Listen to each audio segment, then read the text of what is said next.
Hi, and welcome to Metaconscious Leaders. My guest today is Hendrik Jan van Es, an entrepreneur from the day of graduation in business economics with also 2 years of philosophy. He was a founder of the first Dutch business-to-business internet auctioning site, selling the healthy elements of bankrupt companies. This took him into working with companies as a turnaround specialist, helping to bring new products to market with a positive impact. His work showed him clearly that the technical side of a business in itself is insufficient, and so he put his attention to the development of people and the core culture that binds them as an organization. As a visionary, Hendrik then co-founded Conscious Business to connect and support companies to achieve and accelerate the transition to doing business where all stakeholders prosper. He says such businesses outperform traditional ones that focus purely on growth and profit. So, Hendrik, welcome to Metaconscious Leaders, and thank you for putting the time aside to be our guest today. Well, thank you for inviting me and having me. Thank you. It may appear today as if we are in a little bit of an echo chamber, conscious business and metaconscious leaders. But we'll get into that a little bit later. But I think we're kind of doing the same thing in different ways. And that's what I think is so synergistic about our two organizations. And hence we have you as a network partner on our website. But perhaps where to start, Hendrik, founding an organization like Conscious Business in 2019, in anyone's language is a visionary act. So can we start this conversation perhaps with a little bit of backstory, your personal journey up until this point, and where the foundations of Conscious Business were laid? Yeah. Well, you already mentioned some of my background with the selling of the healthy part of the bankrupt companies, selling directly via the internet to the end users when there is bankruptcy. So my interest very much lay at that time at making business economics more efficient. And it took me quite a while to find out it's definitely important, the technical side of things. But in the end, you need everything, not only the technical aspects or being clever at things, but the human aspects, the environmental aspects, seeing it as an ecosystem. Whereas if we look at traditional business, it's much more like a machine-like vision. For example, in our opinion, you're as strong as your weakest stakeholder, which shows how connected we are very connected to everything and everyone in the world. COVID has shown it's being shown again. You can't do without the rest. And we take that indeed to the very extreme. But more on that probably later. Why did we find it? As I mentioned, I was looking for making things more optimal. And I also read books like Reinventing Organizations, where you go to self-management to the extreme. But in the end, it is a big step, too big for most companies. And I ran into conscious capitalism, which is very much US-based. But the way of thinking was interesting in two ways. It showed that businesses who are more conscious outperform businesses who are not. So from a financial perspective, it's relevant to do so. And the other thing is that you can do it step by step. You don't have to do a complete transition all at once. So I thought that makes it feasible. It's actually a thing that everyone can do if they put their minds to it. So that's basically how it started out. I called Conscious Capitalism, asked them to be a chapter. That didn't work out so well in the sense that capitalism is a word that doesn't really resonate here in the Netherlands. And it was very much along conscious capitalism lines, and I had my own thoughts about it, wanting to have more of a structure in how, as the business model, how do you move businesses from where they are into a more conscious direction? How does a journey look like? How can we build a journey? How can we learn from each other? So that's where my focus went to. And Hendrik, what's the difference between a conscious business and an unconscious business or a not conscious business? Well, every business has some level of consciousness, of course. But I think one of the most clear shifts is that you move from the purpose of making money and growth to that you actually want to to have a higher purpose. So there's something within the business which tells you this is our higher purpose. This is why we are here as a business, which of course is often related to the product or the service, but it could also be something different. So every company has a purpose to uncover. That's the focal point. And making money is something, of course, you will have to do. Otherwise, you're not sustainable. Interestingly enough, most companies who shift from being profit and growth focused to purpose focused make more profits. I'm intrigued as to whether or not the 2 years of philosophy that you did, whether that has a bearing. Does this inform you in your own personal, what you bring to this personally? Well, it's very hard to unravel that after. Well, I was 18 when I started that, and being the youngest student there. But I always said I learned more during those years doing philosophy than doing business economics. You have to be a very consistent thinker, being able to think on multiple levels, how things connect. And when it comes to looking at the business and if you look at the aspects of what conscious leadership is, you have to be able to think through or sense through all the aspects of what you do and what your direction is. How does it imply all my stakeholders in different time scales? And I think philosophy trains you to think more systemically. Interesting, yeah, and that's kind of then informed the programs that you've established with Conscious Business to help leaders develop their companies in a similar way. Yeah, I think so. To make it consistent and to make it actionable. Because it's very nice to talk about things. It's very nice to inspire people and all that kind of stuff. But in the end, it's about doing and getting it done a good way. There's more ways of getting things done, but in this case, I mean doing it from a servant leadership perspective. Did you say servant leadership perspective? Yeah, as opposed to a leader which thinks and decides that he has to do everything by himself. I think it becomes very logical if you think that somebody heads an organization and he has to be or she has to be the smartest person in the room always, where there's so many other people. And maybe you are the most intelligent person, but you are never more smart than everybody else together. So if you are able to mobilize that, bring that to the company in how it organizes and executes, then it will always be a smarter company than when the leader decides too much. Yeah. So tell us a little bit about Conscious Business and what you do with companies and how you guide leaders through this transition that you talk about. Yeah, I try to do as little as possible in the sense that, we kind of build a journey. So first, the important thing is that you get aware of that this might be possible. Yes, I can change my company in such a way that I do well for all stakeholders, or that I don't make a profit at the expense of anyone or anything. And it can be in many ways. It can be environmental, it can be burnouts. So what we designed is the conscious business journey. Where are you as a business right now? That's something you can test with the scan that we developed, which is an easy way to find out, okay, this is how the whole conscious business concept works. There's 5 areas, and how does my company perform in those areas and in general to the different stakeholder. So how do I do on purpose? How do I do on leadership? How do I do on culture and organization? How do I do on my stakeholders? And how do I do on my sustainable business model? Because if you look at businesses and how they develop, and what becomes more visible, in general, you see the organizations become more flat, or less hierarchy. There usually is a clear purpose expressed in how they think they can improve the world a little bit.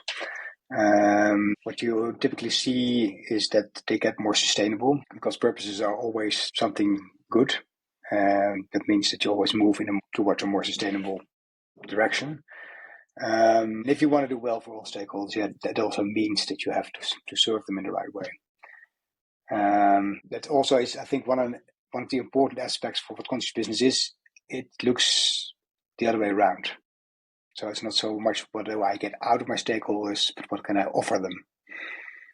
And why is that important? That builds trust, of course. And you start making each other successful.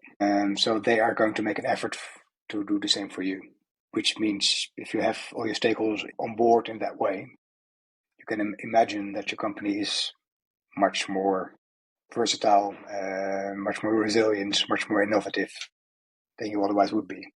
When you say stakeholders, who do you include in that, and what do you include in that? In principle, everyone who's connected to your company in any way. So, of course, there's one who are much more connected than others. Your employees are really very connected. But in a way, their children are also dependable on where their parents work. So they're also stakeholders in a way. But in general, we say there are about 6 employees Would you take it as far as, Hendrik, as to say that society is a stakeholder? Yes, So definitely. The natural world is a stakeholder as well. That's one of the other ones. Yeah. So now you named 3: employees, society, and environment. For me, there's also suppliers or partners, your clients. So in general, if you cover those and break them up in smaller pieces, then you should kind of have everybody on board.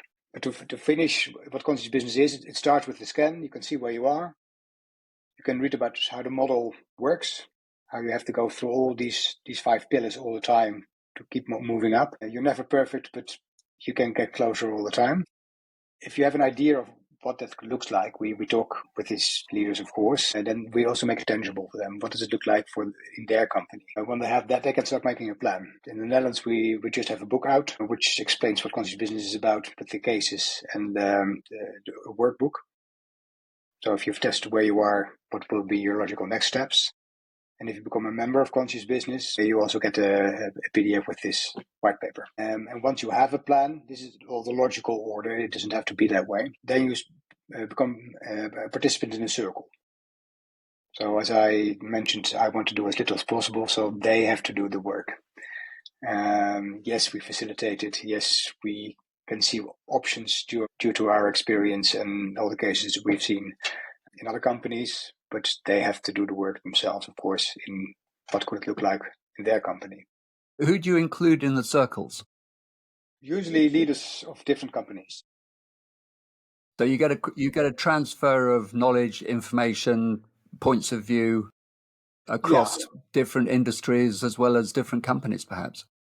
Yeah, so the idea is because they are from different companies, which are not directly connected, so they can share whatever they like. And so that's a really important thing, that we build a container of trust, that they can speak freely about anything. Changing your business can be challenging in the sense that there will be resistance, there will be people who don't understand it. If you all of a sudden say, yeah, we are here to, I don't know, some higher purpose, people might think that it's funny. But if you hear from others how that worked out for them and how this supported them in many ways, it becomes easier because you're not alone out there. So the circles are pretty much aimed at basically developing your business in a more conscious way. So the idea is also that you, every time you leave, that you have 1 or 2 goals that you want to work on. And yes, we support it in that way, that we check back if it's manageable, if they need support or anything. But that's how they keep moving forward. And these are held online, are they? And regularly, once a month, I don't know, periodically? Yeah, periodically, it means every 2 months. Okay. Because you need some time to actually work on the stuff that you decided to work on. That takes time. In general, to get your company on board, your organization, it's a process. So that's one other aspect. But yeah, I think businesses are here to stay. It's not a race. So you need a few years to get everybody on board, to get everything started, to get the whole concept going in your company. There will in some cases be resistance. You have to work on that. So yeah, it takes time. So you say there, you mentioned a few years. Is this something then you have companies as members of circles over a longer period of time? This is a commitment over a period. Yes, we invite, when we invite them, they have to experience it. But if they want to step in, they usually commit at least for a year. But depending on the kind of circle, they could stay together for a long time. Brilliant. And then you extend it a little bit further than that, beyond the circles, I think, to include stakeholders as well. Yeah, no, you've done your homework. Fantastic. Yes. Yet what we want to achieve is that we do business in a different way. Or like I mentioned, that we do business in a way that we don't harm stakeholders. Preferably that we start healing them. But let's start with not hurting them. That means that you have to include them also. So if you want to achieve something as a business and you have a proper purpose, it's so big you can't do it alone. So you need to invite help, and the help comes from your stakeholders. Usually a purpose is very inspiring. So either they are excited to help you or they're not the right stakeholder. And of course, it can take time to grow into that. Black and white, that's the situation. So that's also a way to grow the whole movement of doing business more consciously. Invite your stakeholders in. When I first landed on your site, Hendrik, some while ago, I was struck by the clarity of the roadmap, as it were, going through these different steps. And it struck me as being, the practicality of it, of application of consciousness, which is a kind of a bit abstract in some regards, although it is also innately real, because that's what we are. The practical application in a business context is really valuable, I think, because that avoids us spending too much time just talking about it and perhaps a lot of hand waving about what actually gets done. So yeah, well, thank you. That's good to hear. I think it's important that it's clear how it gets done. That's also why the book is being written, because people need a language and a structure to understand and think in how this can be done. That's capitalism kicked off in the US, but with very US examples. Europe is different. I think in many ways more conscious, to be honest. They have examples of companies who are really proud that all their employees now have a health insurance. Well, that's not very special here. Or that their employees don't live in cars anymore. That doesn't happen here a lot as well. So we really have to do with examples which are more close to our hearts and that we understand and think, okay, this is also relevant for us. And many of those are in the environmental area, of course, but not necessarily always. A lot of companies also focus a lot on the performance of their employees, getting the right people in, keeping them in. That's another aspect. You mentioned starting with purpose, but you don't have to start with purpose. You can also start very well with improving your culture and the trust level within your company. You can also very well start with improving the consciousness of your leadership. What do you perceive and what not? How well are you able to listen? What do you pick up? How well are you able to think systemically in all aspects? How able are you to involve the people around you and get them on board? All those kinds of things. And there's also to simply start also because of regulation and pressure from clients to get into a more sustainable business model. So that's also perfectly fine to start there. But the essence is that if you do something, you have to move through the other pillars, the other 4 pillars as well. And that's something that you keep doing. If you don't, you get stuck. And if you get stuck, eventually you get less competitive and you'll be taken over. Or decline. And the context that we're talking about, the context in which this conversation is happening, is a world that's in crisis. Yeah, as a species, as a planet, whether we're looking at climate, whether we're looking at biodiversity, a multitude of issues that require our conscious practice to develop quite rapidly. It really is a kind of clarion call to, and your work is providing, as I said a moment ago, a kind of practical roadmap to enable people to start this journey and get it done in a timely manner. Yeah, as well as you British usually say, never waste a good crisis. I think crisis gives pressure, and when there's pressure, things can change, get fluid and movable. So people understand that change is needed, and that makes it possible to do things faster. What are the things that drive companies to come to you? What are the particular problems or issues or crises that leaders are experiencing that say, got to talk to conscious business? Yeah, that's a good point, because nobody cares for conscious business as such. And nobody has the urge to become a conscious business as such. They struggle with other issues. How do I find the right people and talent, and how do I get them in? How do I build a culture where my people thrive best, etc.? How do I get more innovative? Those are relevant questions. How do I become future-proof? There's loads of issues that you can name, and conscious business has an approach which basically tackles them all because you aim at all stakeholders. So once they start working for you, then most issues are being tackled. So that's what it is. And if you focus in on just one of those, recruitment and retaining your best staff, do your companies, member companies, notice that there is a pressure from staff members, and is there a demographic difference there for whoever they're working for to have a higher purpose? Well, what you see is businesses who are more conscious, they have a different level of engagement of their people than a business who don't. Gallup is the most well-known company measuring engagement of the employees. And in Europe, it's ridiculously low. It's the lowest in the world. So we have about 13% of people engaged. Wow. And engaged means that you really love what you do and you put your weight into it. The way conscious capitalism described it, if you have these people going from door to door to collect money for some good cause. They do it for free. They do it in the rain. They do it at horrible hours after work, at least. But they do it because they think it's important. And if that's something which you can get into the people who work for you, then they're a lot more than employees. Then they're committed. Then they're driven. Then they do what they want to get to do in life. They can realize their personal purpose. So that means if you are able to hit that, to find that, and find those kind of people and connect them in the right way,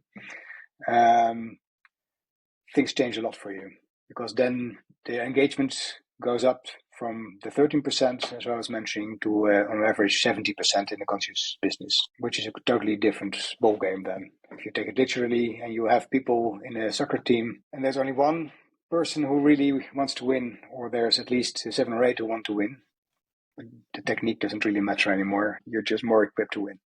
Yeah. And 13, I'm astonished that it's that low. How does that compare with other parts of the world, whether it be North America or China or Asia, India, Australia, Africa? No, we're the lowest in the world. We also, there's another number, we don't have a lot of arguing at workplaces. So what you see is that people are quite comfortable. They go to their work, that's okay, they earn their money in their jobs, but that's pretty much it. And in that way, I think Europe has we have a high level of comfort. We can complain about it, but in the end, it's comfortable. If you look at most other places in the world, they're less secure and less safe than Europe, which gives a huge shift. If you look indeed at the US, 30% of people are engaged. But the opposite is also true. There's also a lot of people who are actively disengaged, so they sabotage, consciously or unconsciously. That's the same number. And there's only 40% of people who are disengaged. So in the comfortable area where most Europeans are. So yeah, if you can engage all those people, because they see a purpose they want to work on, or they see the sense of what they do, or they think it's important, or they love it, or all of the above. So a direct correlation between purpose or engagement and comfort, almost like comfort equals disengagement, or no, if not disengagement, a lack of engagement. Is that right? Yeah. I know of a book who was written called The Happiness Factory. And the goal, basically what they said, if your employees are happier, they outperform people who are working in a company who are less so. But it's not true. And performance doesn't go up. So you also have to challenge them. There has to be something which gets them out of their beds.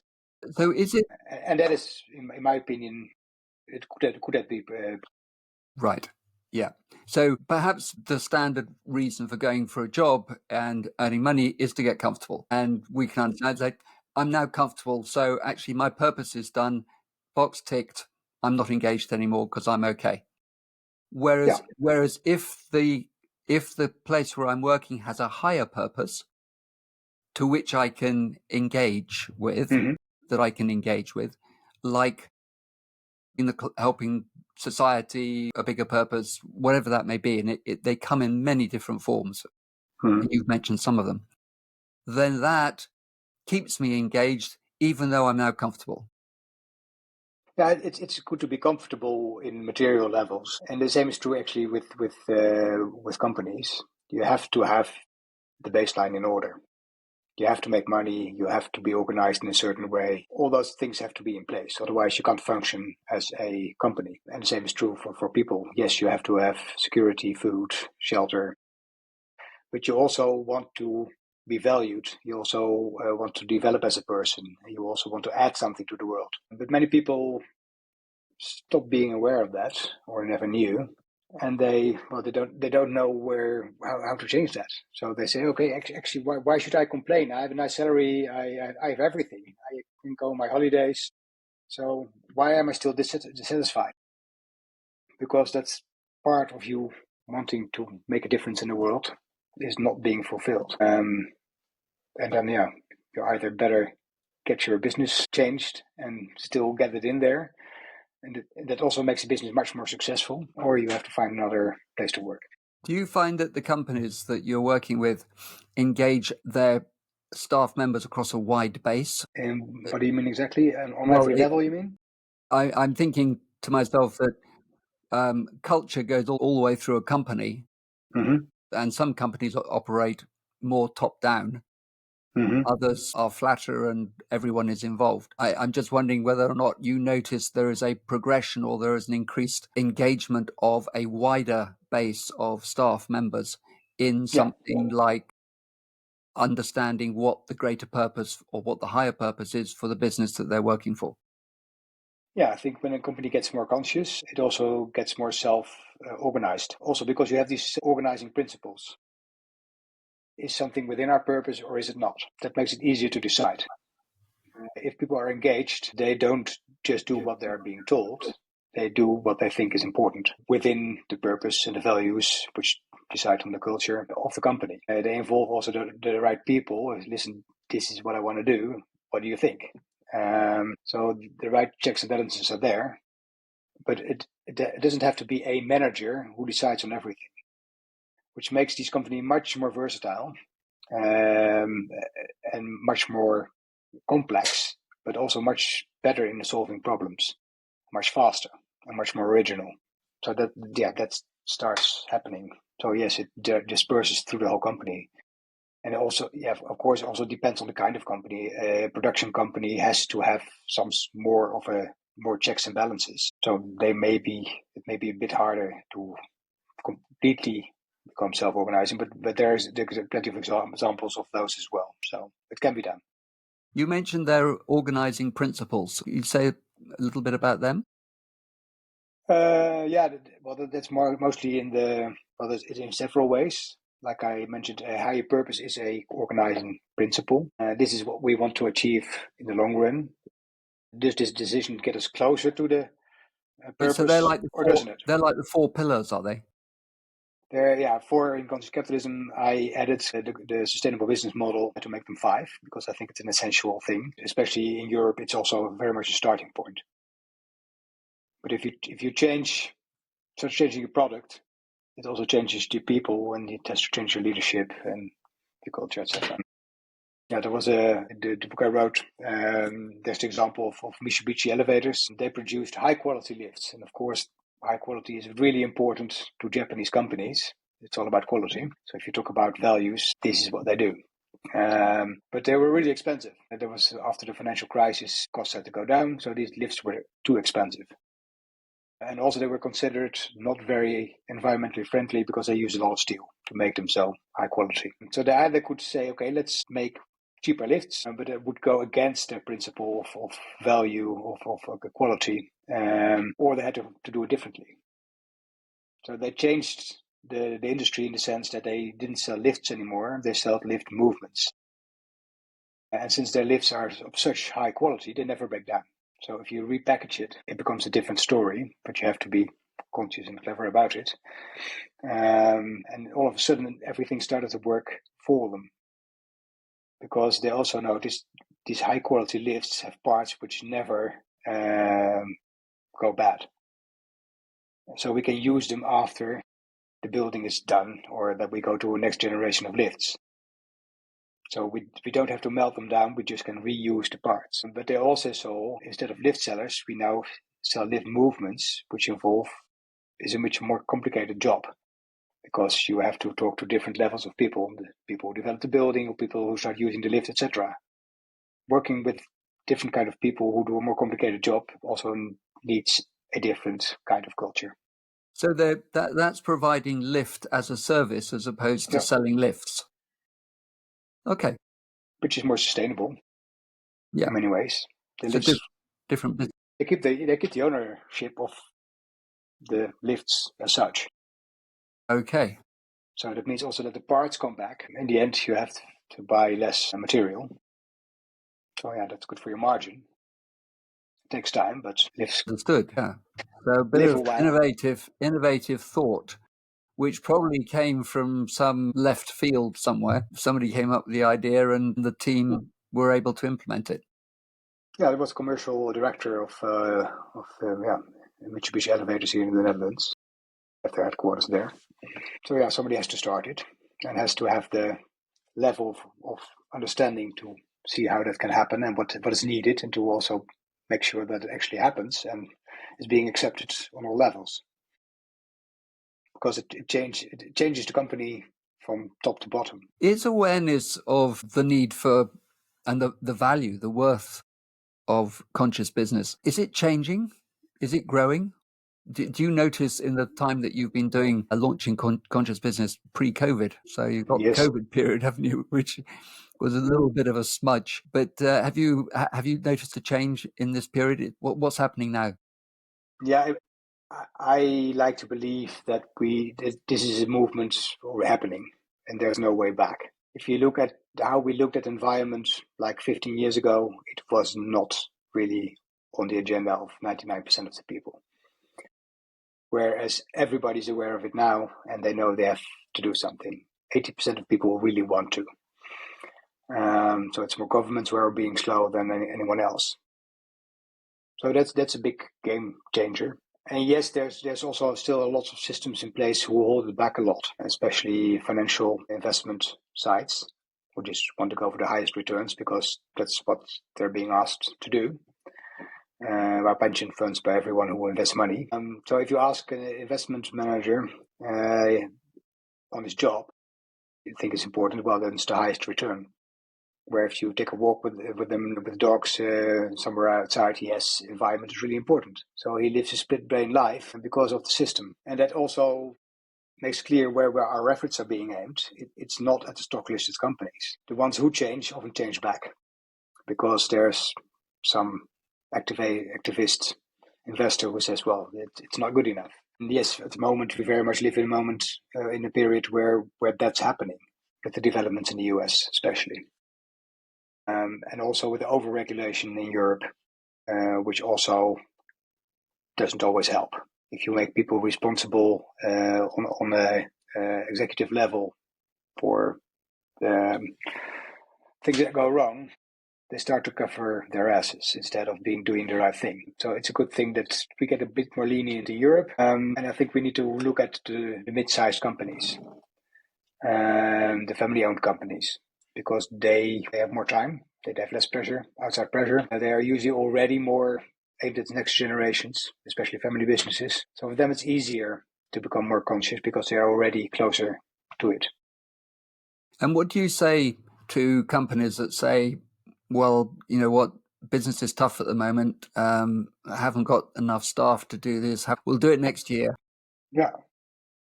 Now, if you live in a world where you only can do the urgent thing and not the important thing, if you keep focusing on the problems, you will have always more problems to solve. I think if you're not able to run a business with a long-term vision, you have a problem. So if you live from day to day only solving those problems, you could be in dire straits, well, relatively soon. Because if you don't have the time to change that, and you don't have the time to get the right people on board and keep them, if you don't see what's coming at you and already start doing the investments to be ahead of that, and all of a sudden regulations hit you, or you end up with a product that your clientele is not so interested in anymore because somebody else done it better and more relevant. Yeah, then you're obsolete. So that's basically my message. If you don't have the time, you will get obsolete in the end. Yeah. So if you recognize the problem, then conscious business is for you, and it's good. And if you have the problem but haven't got the time for it, then you need conscious business even more urgently. Yeah, indeed. Hendrik, what about AI? Where does that come into either conscious business or the wider piece? It's something that's affecting everything. And yeah. Yeah, AI, robotization. Well, I think it can give us a lot of, widen up a lot of space, and also the responsibility to use it wisely, of course, but it can make businesses much more efficient. Also, robotization can make jobs much more decent. It also means that people can have more time. What you already see in a few companies, at least we have some examples here in the Netherlands, that they keep paying their customers of their employees for 5 days, but they only have to work for 4.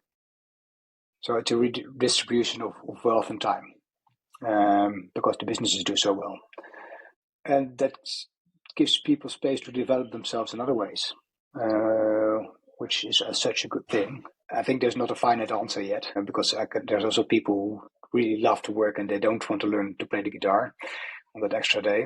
I give that space as well. So I think especially we can be more clever and more decent in the kind of work that's being done through AI and robotization. And be very aware of the people who might miss the boat and keep them on board. And are you using it at all within conscious business and the way in which the business operates? Well, actually, this is something we are looking into: is how can we identify online businesses to the extent that they are conscious? Because it's much easier to help a company who is already conscious up to a certain extent. They understand the concept much more easy, and they see much more quickly where their next steps could be. So if we can identify them, we can them move forward faster. Another thing is businesses who are pretty conscious, they want to work with conscious stakeholders. It's not so easy to find them. So AI can help identify more conscious stakeholders. Hendrik, can we talk a little bit about how you operate internationally or across borders? Because I think you started off by saying that you started as a chapter of Conscious Capitalism, and you also have branches in Spain, Italy, and so forth. Can you say a little bit about that and how, in a way, it's how people can engage with conscious business? Yeah. So there were, indeed, I started out asking Conscious Capitalism, can I start a chapter here in the Netherlands? And at first they said, yes, great. I said, do you need to know anything about me? So no, we think we attract the right people. So, well, sounds pretty conscious, so let's go for it. But the US is a different country, so they wanted to start me a chapter in Amsterdam instead of the Netherlands. But the Netherlands is, well, really small, so that doesn't really make sense. If you look at the scale in the US, it's a different thing. And they're also pretty strict in what I could do and could not do, so I couldn't do that much. Things changed considerably recently because they've got a new CEO, Henry, and he is one of the founders as well. Lived in London for a long time. He's Canadian, so he knows very well what's at play in Europe and how that is different. So he's really revitalizing also the international connections, and we love that because we want to be a global movement. That's a great thing. When I started developing stuff, journey as such, two things. If we can use it here, we can use it in other countries. And I also noticed that there's quite a few people who loved the concept of what conscious capitalism brought forward and started to work on it, but they were pretty alone at it, and that works for a while, but not forever. And so they burn down or they start doing something else. So I thought it's a waste if those beautiful people and who got a lot of experience and history in what's already being done, that they disappear. So let's be one big team across Europe to make this happen together. So that's the idea, to connect to other countries, and some alone in the country, others with more than a few. It helps to have different kinds of people, so people with connections to businesses, but also people who have connections to what we call catalysts, kind of conscious consultants. Because yes, the circles are aimed to move you forward by yourself, but sometimes it's also practical to have some support. So yeah, we try to bring all that together. So you're growing, and what about the UK? We nearly started a few times, but we never got to the critical mass. You need to have some time on your hands or see the value of doing it. So yeah, I think the UK would be great to have on board. So yeah, it's a call out herewith for people who say, yes, this is something I would really like to put in place. So you'd be interested, Hendrik, to hear from anybody who's listening about starting up a chapter of conscious business in the UK. Absolutely. If they come from the right place and they see the sense of this, and like I mentioned, they're often either catalyst or have a company background which fits, which is already somewhat conscious, and they have the network there. Put those people together, and you will probably get something going. Is it something that they could start up? They could do it as a startup, or is it something that they could bolt onto their existing business? Both. What I see now is in various countries they started.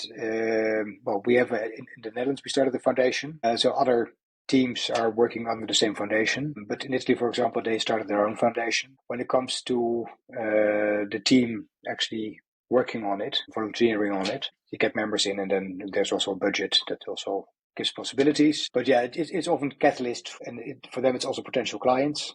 It also works the other way around, of course. Ask your clients to become members. You can't do everything on your own. So together you have more clients. Yeah, and businesses who see the need that indeed they themselves and also their stakeholders move forward in that direction.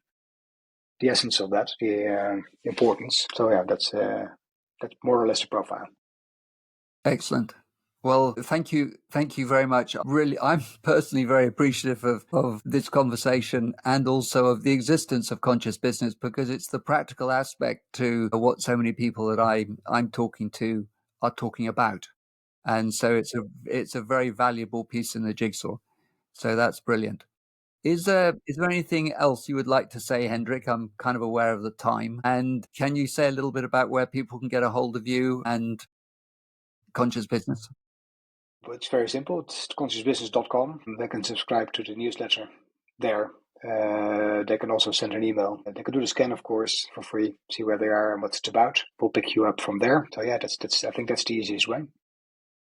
And if there's people indeed, like you say, who say, let's get this going in the UK, do reach out. Well, I hope that is the case. That would be brilliant. Me too. That would be an excellent outcome. Hendrik, thank you so much for your time today. Well, look, it'd be a good idea to perhaps to reconnect in 6-9 months' time and see how things are going. I hope you'll be interviewing the guy or lady who's running the UK team. Yes. Okay. We could have a threesome. Yeah, then we succeeded. Brilliant. Okay. Well, thank you again, and be You well. too. Oh, I so enjoyed that. Thank you for listening. If you've enjoyed watching this podcast, please subscribe, share it with friends and colleagues, and also leave a comment. It's really useful for us to know what you're thinking as well. Until next week, thank you for listening and thank you for watching. Be well.